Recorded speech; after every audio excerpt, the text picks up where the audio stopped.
राजकारणात कुणी कोणाचा शत्रूही नसतो आणि कुणी कोणाचा कायमचा मित्रही नसतो, असं अजित पवार म्हणतात। अजित पवारांच्या या म्हणण्याचा प्रत्यय सध्या राज्याच्या राजकारणात दिसत आहे। आता आज जे सत्तेत आहेत ते उद्याचे विरोधक, तर उद्याचे विरोधक आज सत्तेमध्ये मांडीला मांडी लावून बसताना आपल्याला दिसतात। आज ज्याच्यावर सकाळी सडकावून टीका केली त्याच्यासोबत संध्याकाळी चहा पाणी घेणारे राजकारणी आपल्याला दिसतात। आज ते कधी काय करतील याचा नियम नाही, कधी कोणाच्या भेटीगाठी होतील, कधी कोणासोबत युती होईल, कधी कोणाला साथ देतील आणि कधी कोणाला लात मारतील हे सांगता येणार नाही। सध्या महाराष्ट्राच्या राजकारणामध्ये एका भेटीची चांगलीच चर्चा ऐरणीवर आली। ती भेट म्हणजे ॲडव्होकेट प्रकाश आंबेडकर आणि शरद पवार यांची झालेली YB चव्हाण सेंटरला शनिवारी सुप्रिया सुळे यांच्या पुढाकाराने या दोघांची भेट झाली। या भेटीत ॲडव्होकेट प्रकाश आंबेडकरांच्या वंचित बहुजन आघाडीला इंडिया आघाडीत सामील होण्याचे दरवाजे खुले झाले का? वंचितला सोबत घेतल्यावर शरद पवार नेमकं काय राजकारण साधतील तेच आजच्या व्हिडिओच्या माध्यमातून आपण समजून घेऊया। जय शिवराय, जय भीम। मी अभिषेक सोळुंके जनता महाराष्ट्रमध्ये आपल्या सर्वांचं अगदी मनापासून स्वागत करतो। शनिवारी YB चव्हाण सेंटरला डॉक्टर बाबासाहेब आंबेडकर यांच्या the problem of the rupee या ग्रंथाला 100 वर्ष पूर्ण झाली। त्या निमित्ताने आयोजित केलेल्या कार्यक्रमामध्ये ॲडव्होकेट प्रकाश आंबेडकर उपस्थित होते। या कार्यक्रमानंतर पवार आणि आंबेडकर भेट झाली। या भेटीत काय चर्चा झाली असावी ती जरा बाजूला ठेवू, परंतु या भेटीनंतर शरद पवार राज्यामध्ये भाजप विरोधी फळी निर्माण करत आहेत। देश पातळीवर इंडिया आघाडीने जवळपास 28 पक्ष एकत्रित करून भाजपला टक्कर देण्यासाठी इंडिया आघाडीची निर्मिती केली। त्यात राज्यात महाविकास आघाडीची निर्मिती करून पवार साहेब राजकारणामध्ये सक्सेस ठरले। शिवसेना आणि राष्ट्रवादीच्या फुटीनंतरही शिवसेना उबाटा गटासोबत शरद पवार खंबीरपणे उभे राहत त्यांना साथ दिली। म्हणजे शरद पवार यांनी शिवसेना आणि राष्ट्रवादीच्या फुटीनंतरही राज्यातली भाजप विरोधी जी फळी होती ती ढळू दिली नाही। एवढं सगळं होत असताना यामध्ये वंचित बहुजन आघाडीला अजूनपर्यंत सामील करून घेण्यात आलं नव्हतं। आता राज्यामध्ये वंचित बहुजन आघाडी वारंवार भाजपा विरोधात भूमिका घेत आलेली आहे। इतकं सगळं करून सुद्धा वंचित बहुजन आघाडीला अजूनपर्यंत इंडिया आघाडीमध्ये का घेतलं जात नव्हतं यावर बोलताना प्रकाश आंबेडकर नेहमी सांगायचे की आम्हाला इंडिया आघाडीमध्ये घ्यायला शरद पवार आणि काँग्रेसचा विरोध आहे। परंतु माग पवार साहेबांनी अकोल्यामध्ये एक पत्रकार परिषद घेऊन आपली भूमिका यावर स्पष्ट मांडली की आंबेडकरांना सोबत घ्यायला काहीच हरकत नाही, कारण प्रकाश आंबेडकर यांनी सातत्यानं भाजपा विरोधात आपली भूमिका मांडलेली आहे।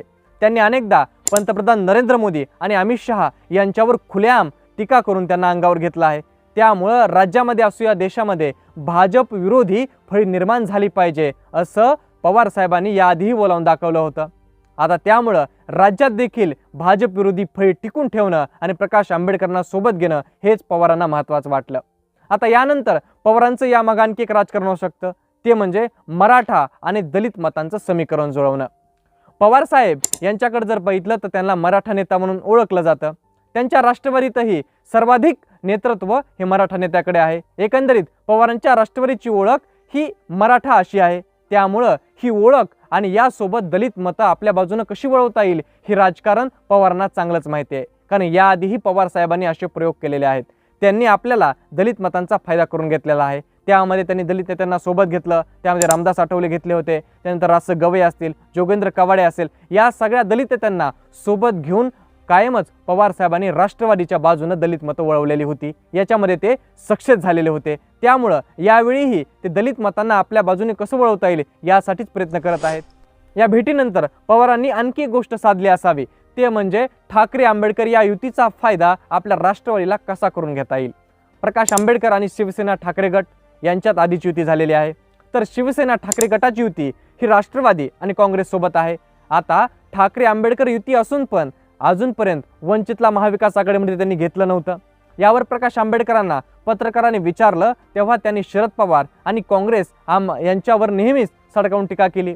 आता ठाकरे आंबेडकर युती असताना आणि ठाकरे पवार आणि काँग्रेस युती असताना प्रकाश आंबेडकरांनी सातत्यानं पवार आणि काँग्रेसच्या विरोधात भूमिका घेतली। आता या सगळ्या गोष्टीमुळे दलित आघाडीसमोर आणि या दलित समाजासमोर शरद पवार आणि काँग्रेसची भूमिका ही विलन म्हणून तयार झाली। आता ही भूमिका पुसली जावी यासाठी शरद पवारांनी प्रकाश आंबेडकर यांची भेट घेतली असावी। या भेटीनंतर आपल्याविषयी झालेली जी प्रतिमा आहे ती पुसली जावी आणि वंचित बहुजन आघाडीला जर इंडिया आघाडीमध्ये घेतलं तर आपली ही प्रतिमा नक्कीच पुसली जाईल असं पवारांना वाटतंय। आता पवार आंबेडकर एकत्र आले तर वंचितला महाविकास आघाडीचे दरवाजे खुले होतील का, तर इंडिया आघाडीचे दरवाजे खुले होतील का, अशा अनेक चर्चा झाल्या। कारण पवार आंबेडकर यांची भेट झाली आणि तेव्हा पवार साहेबांनी देखील त्यांच्याविषयी सकारात्मक सांगितलंय। याआधी पत्रकार परिषद घेऊन पवारांनी सांगितले त्यांना घ्यायला आम्हाला हरकत नाही। यावर काँग्रेस नेत्यांना विचारलं की पवार आंबेडकर भेट झाली आहे, त्यावर काँग्रेस नेतेही म्हणालेत की हे शुभ संकेत आहेत, म्हणजे पवार आणि आंबेडकर या भेटीनंतर मध्ये नक्कीच चर्चा ही इंडिया आघाडीमध्ये प्रवेशाची झाली असावी। प्रकाश आंबेडकरांना यावर विचारलं असल्यावर त्यांनी सांगितलं की या कार्यक्रमाला मी उपस्थित होतो आणि सुप्रिया सुळेंनी मला कॉफी प्यायला बोलावलं आणि मी त्यांच्यासोबत कॉफी घेतली, त्यावेळी तिथं शरद पवार सुद्धा उपस्थित होते।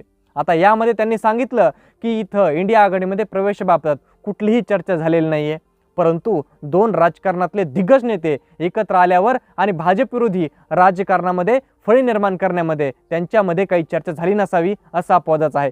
परंतु जाऊ द्या, काही असू द्या, पण आंबेडकरांनी आणखी एक स्पष्ट केलं की पवार साहेबांची आणि माझी भेट याआधी झाली होती, म्हणजे शरद पवार आणि प्रकाश आंबेडकर यांच्यामध्ये भेटी वाढल्या आहेत। नक्कीच या भेटीमध्ये वंचित बहुजन आघाडीला इंडिया आघाडीमध्ये घेण्याच्या चर्चा देखील सुरू असाव्यात।